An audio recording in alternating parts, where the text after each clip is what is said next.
Here are 5 reasons why you should consider picking up the iPhone 14 Pro. Something about these events that are so smartly orchestrated that literally makes you think that you're gonna pick up this product and you're gonna become like this avid like street photographer.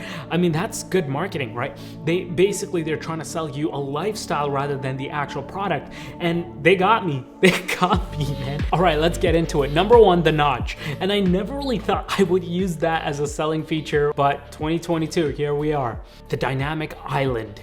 Man, leave it to Apple to come up with like the best, like most controversial names. But there's actually something to be said about this approach, and it's something that I actually appreciate about Apple. You have all of these brands basically scrambling to try to figure out and make this whole notch situation work. People are like putting cameras behind screens, and Apple on the other end is like, you know what? Screw it. We're not gonna get rid of it. We're gonna embrace it. In fact, you know what? We're gonna make it a feature, and we're gonna make people want to buy it for the notch, right? So you got to commend that. That is a beautiful thing.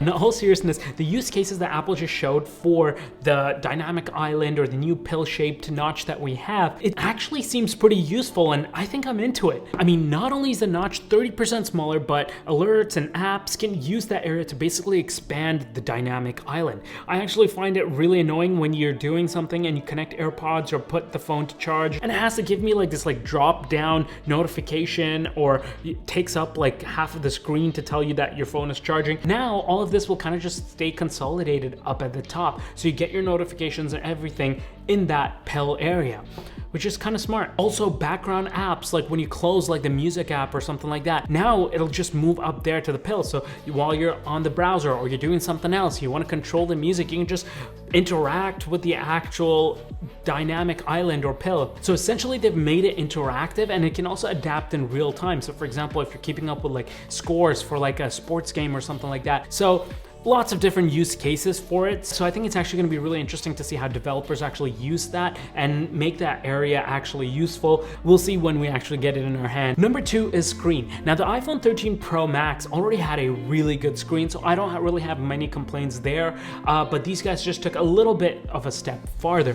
Now peak brightness for HDR is 1600 nits. That is really bright. Like that is the same specs as you're going to get with Apple's Pro Display XDR. Also, when you're outdoors, peak brightness can go up to 2000 nits. And that's gonna be great if you use your phone quite a bit outdoors, especially in like beaches or anywhere outside. All right, number 3 is the always on display. I'm just so glad that we finally have this. I think pretty much every phone in the world has this now, but I'm glad it's finally here on the iPhone, and they figured out a way to do it pretty well, where you can still have your wallpapers, your photos and stuff like that displayed, and it'll still display accurate skin tones. Usually pretty handy to see your notifications, stuff like that at a glance without having to jump into your phone. Number 4, camera features. Now this is probably gonna be one of the bigger reasons why somebody might want to upgrade to the 14 Pro. We now get a main camera with 48 megapixels and a quad pixel sensor, and it's touted to be 65% larger. Having that 48 megapixel allows Apple to basically add a 2x zoom option as well, in addition to the 3x and a 0.5x that we already have. So basically Apple's able to crop into the 48 megapixel sensor. It's a similar technology to what Sony cameras are doing, and it allows you to zoom in without losing much quality. The front-facing cameras also improved now with autofocus. You also have a better 12 megapixel ultra wide lens now with the larger sensor,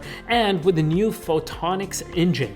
Using this technology, they're basically able to improve every single lens and all the photos, like the color, more depth, more detail, better quality, better low light. So overall, you're gonna see improvements across the board in all of your lenses. Now, another thing that I'm pretty excited to check out is now they have action mode, which allows you to use your iPhone video in a lot more, shakier environments. Other than that, you also have cinematic mode that's improved now. You can use 4K up to 30 frames per second. So that's also good news. And last but not least, number 5 is the processor, which Apple says every single year they improve their chip a little more, and that increases performance, and it's going to be the fastest and best iPhone ever. Apple claims that with this new A16 Bionic chip, their iPhones are 40% faster than all competitors. So that is also going to be interesting to see once we actually get these iPhones in our hand. But the good news for us is with the improved efficiency of this chip, it's probably going to translate into even better battery life. Now, the iPhone 13 Pro Max that I'm using has been